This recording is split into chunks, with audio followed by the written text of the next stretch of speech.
Shoot it now. Oh, foul. All right, David, make it. Shoot. Attaboy, Chester. All right. Up again, Chester. On weekends, Gerald Paget is the coach of the Scott Boulevard Baptist Church basketball team. So that just gives him a shot. He made that. So we forget what we're doing. Use our heads now. Think, play calm ball, and we got it. I realize that we just finished another year, and there's certainly been a lot of pressure put on you. On weekdays, Gerald is the manager of the underwriting department at Life of Georgia. He got that job back in 1970 when he was 37 years old. He had had no underwriting experience. I would have much preferred somebody with an underwriting background, even if we would have had to hire some experienced manager from another company. Elmer Thomas. Thank you. He's been at Life of Georgia for 24 years. Now he's chief underwriter for life insurance. Reporting to a man who's never been an underwriter.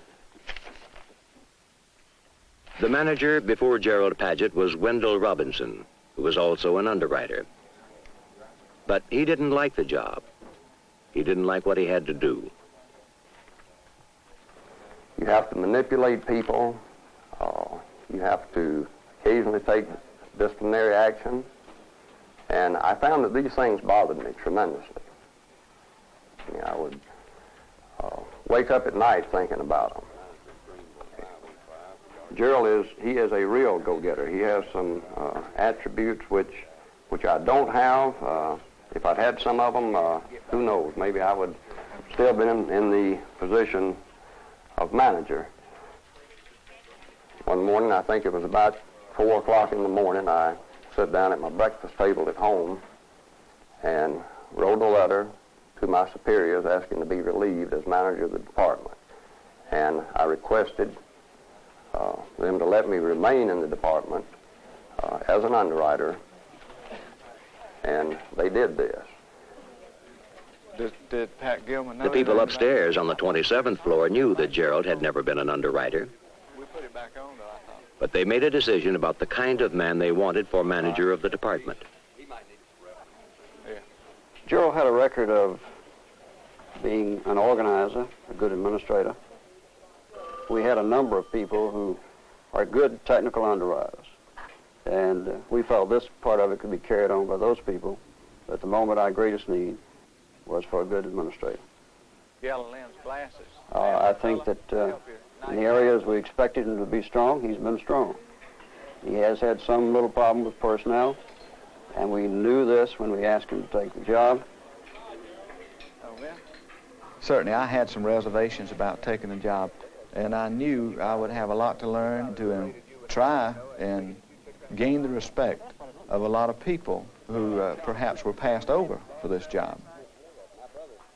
I think there were certainly at least 2 or 3 of the senior underwriters that didn't particularly like the idea.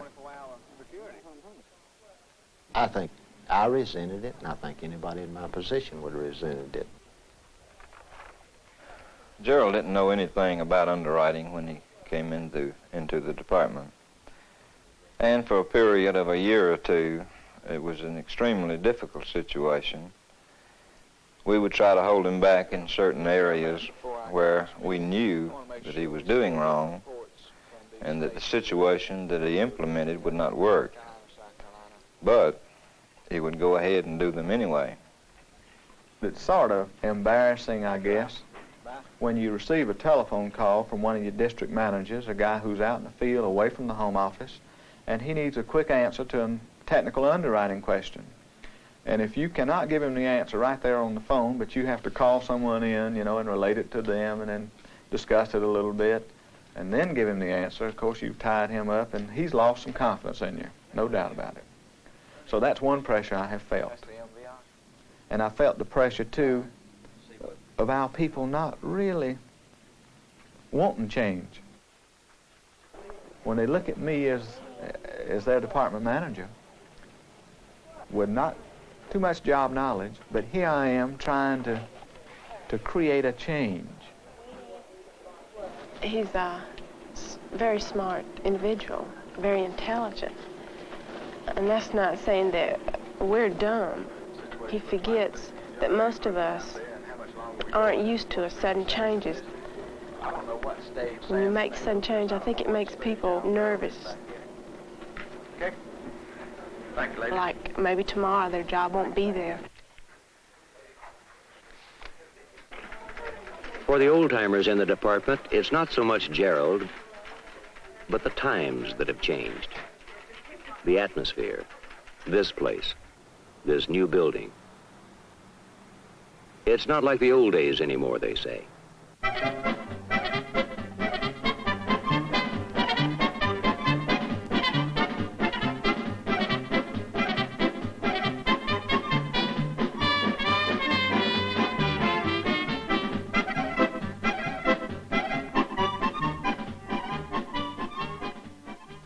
There was a closer relationship between the people in the departments than there is over here. I like to drink coffee while I'm working, but we can't do it up here. Outside of the people on our floor, you lose contact with people in other departments. Gerald's day is filled with problems. They come in all sizes. The new computers don't work. An agent is upset because the underwriters turned down a policy he sold. People are using the 8 telephones on the floor too often for private conversations. The old apps. Are y'all seeing many of them in your team that you know of? Not hardly any that I know of. Usually they're counting back. Mike Weaver is an underwriter trainee. Gerald Paget, he's got the power. The management decisions of the whole department. The man with the power is the one you're always shooting for, or wanting to be like, or in his spot. He's got the power. Hey, Blanche. Upstairs, the 27th floor, where the real power is. The men who judge, Gerald Paget. Certain ages, marital status, occupations, so that we can eliminate part of these unnecessary motor vehicle records that we're getting. And we also have learned that the state of Georgia... It's up here that the decisions are made about Gerald that are crucial to his future. Do they give you any notion of how you're doing and what they think about your future? Or is that just a blank up there? No, actually, we know how we stand as far as job performance goes. How do you know? We're told.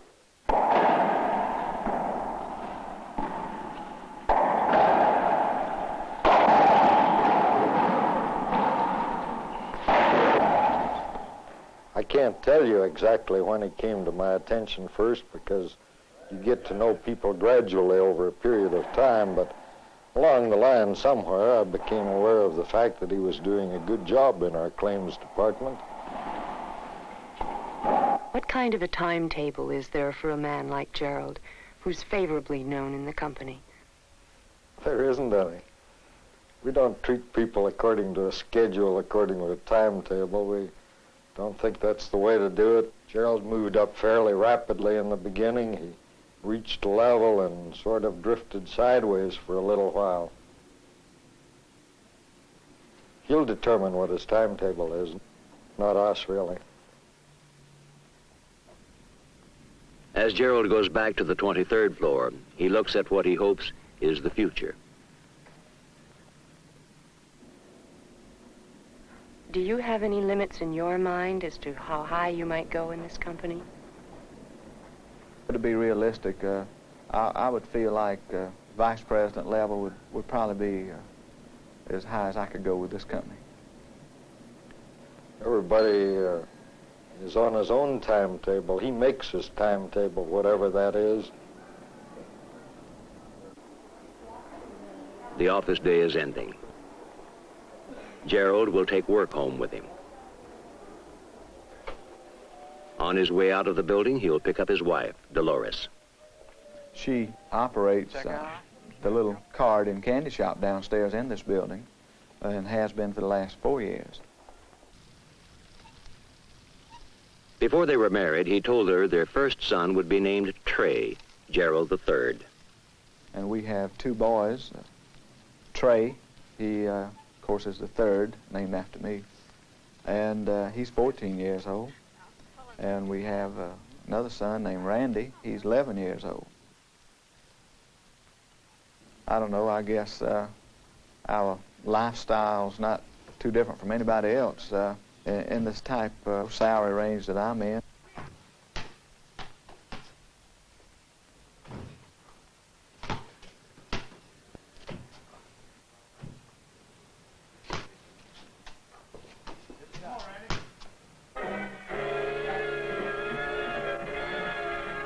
If you achieve the vice president level in the company, what would that mean to you?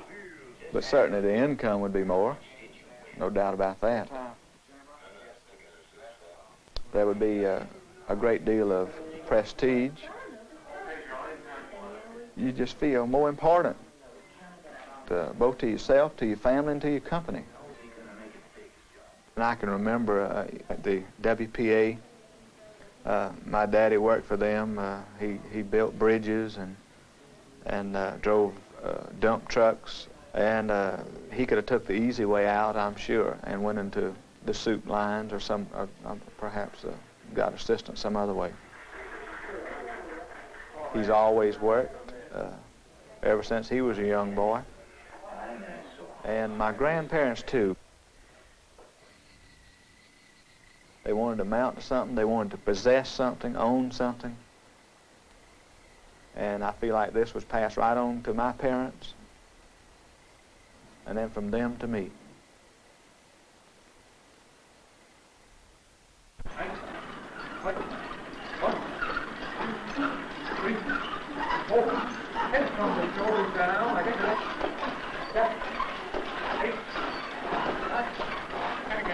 They are the senior underwriters at Life of Georgia. 8, 9, 10, 11, down the middle, and wide. They see themselves as special people. We're not on an assembly line operation like the underwriters are. They think it takes 5 to 10 years to make a good underwriter. If they make a mistake, it will cost the company money. If they made too many mistakes, they would lose their jobs. See some of the goals that we first established at the beginning of this year and whether or not we achieve these. I think we can pretty much say that we got the new business issue system underway. Bill Overby sometimes feels they're not sufficiently appreciated. I think we should be looked upon as something special. We might not be equivalent to our actuaries, but I think definitely we should be equivalent to our computer operators or people like that. Some of all lines. Lester Bryant is also a senior underwriter. I think anybody with any ambition always feels like that they don't get ahead as fast as they feel like they should. And I'm no exception. I think anybody has to have a break to get ahead. Didn't you get a break? I don't think so.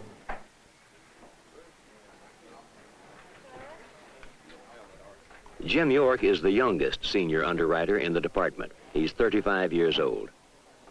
He thinks of himself in a jungle of pressure and competition. He worries about failing. I got 3 brothers. Now, they're all college graduates. They all have very good jobs. They all make more money than I do. And I love them all. We get along great. And I don't resent college graduates. But I do feel an inferiority because I've not been as successful as they have. Now, you know, I want to prove that maybe if I just want to come right out and say, man, I want to prove that I'm as good as they are. I don't want to leave her now. You know I believe in her. For 2 years, Jim York has been promising his wife, Madeline, that he'd take her dancing. I love to dance. Like a lot of times, I'll come in the house and turn the radio on, dance by myself. She's a tiger. She's a go-getter. She's real quick. Everything she does is quick. Thank you. He's 35 and I'm 25, and he has more of the old standard, and I'm kind of hip. He's trying to make me unhip. Jim York and Madeline, who works for a real estate company, are both unhip by some standards. They have very old-fashioned feelings about work, success, and what they want to make of their lives. But Madeline has a very modern feeling about her job. I like to work. I'll always work because I want to be a career woman along with being a mother, because one day my children will grow up and I won't have any more little babies, and it gives me something to do.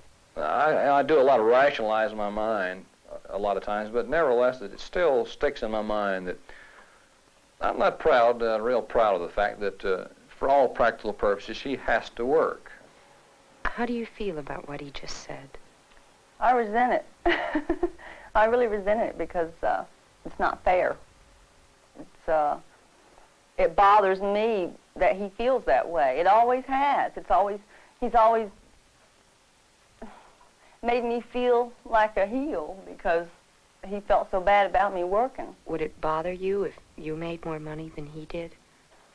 If I want to be honest, it would change the relationship. It would change the situation. What is your ambition for Jim in terms of his career? I didn't want him to be the president of Life of Georgia necessarily, but I don't want him to settle for second if he can get first. If in 10 years, through no fault of his own or lack of ambition, Jim were exactly where he is now, how would you feel? I would be a little resentful, a little sad that we couldn't have achieved more, and I would have my doubts towards Jim, and I think that would only be normal, that, you know, maybe Jim didn't try as hard as he could have.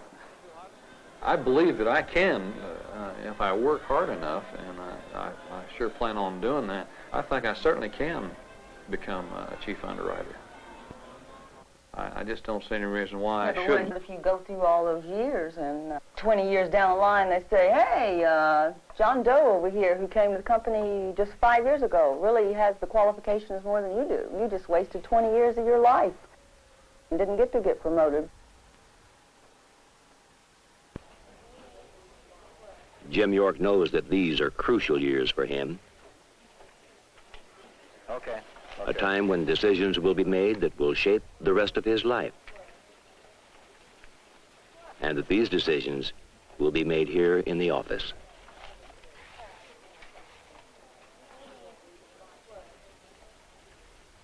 Some years ago, I was offered a position with a local company. I had a discussion with my wife and family, and of course, I was offered a quite sizable increase in salary. We weighed all factors, and at my age, I guess, with the obligations I had and the length of service I had with this company, I just decided to stay with Life of Georgia. I can look back, and I guess I always will, wonder if I made the right decision. Yes, please. Friday, and I'll be ready to go. The grog shop next door to Life of Georgia, where some of the old-timers stop in after work.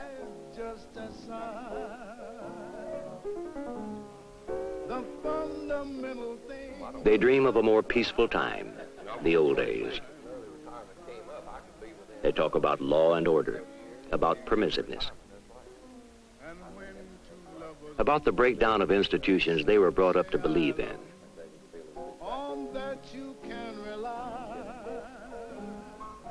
Watergate worries them.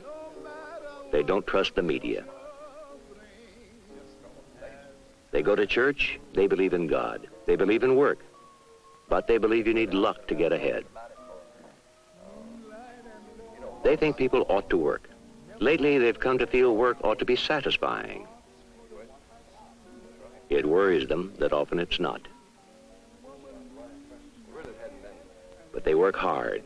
They pay their bills, and they tell themselves it will all come out all right in the end. Ray Bardoff. He wanted to be in aviation. He wanted to be a lawyer. He's worked here almost 19 years. 7 years ago, he had a heart attack.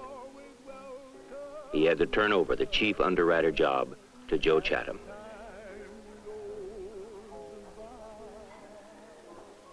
Are you married, Ray? No, I'm divorced. And I was married 7 years. That's the critical year, they said. We just drifted apart and finally got a divorce. She wanted a child that would probably keep the marriage together. Are you lonely? Yes, I get lonely. I don't say. All right, start over again, right here. How am I going to push you back, though? I mean. All right, 2 back. Just 2 straight steps back. All right, come on. Recently, Bill Overby and his wife, Carolyn, have been taking dancing lessons. Well, I didn't think I would enjoy dancing, but they offered this course at the Y, learning the different type dances, the rumba, tango, and the waltz. She likes to go probably more than I. Oh, you always go from the basics. Okay. Okay? Come on. What would I like to do when I retire? Well, first of all, I would like to accumulate enough within the next 10 or 15 years to possibly retire at an early age. I don't want to work till I'm 65. Kids will be grown then. I'd like to move to Florida, find a nice place,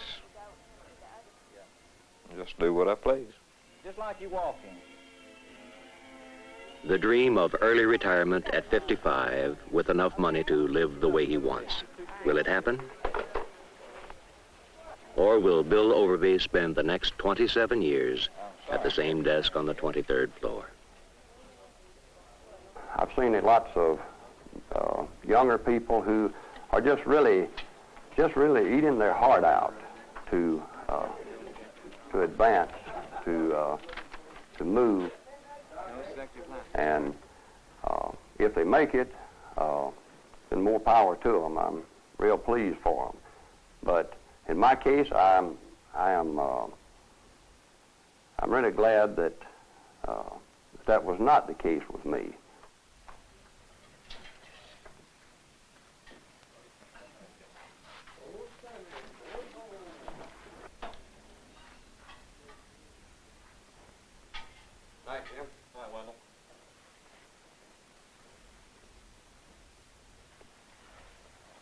If in 10 years, through no fault of his own or lack of ambition, Jim were exactly where he is now, how would you feel? I would be a little resentful, a little sad that we couldn't have achieved more, and I would have my doubts towards Jim because I would never know the real answer. Did he stay in that position because that was all that Life of Georgia had to offer, or did he not give what he should have given to make the company happy?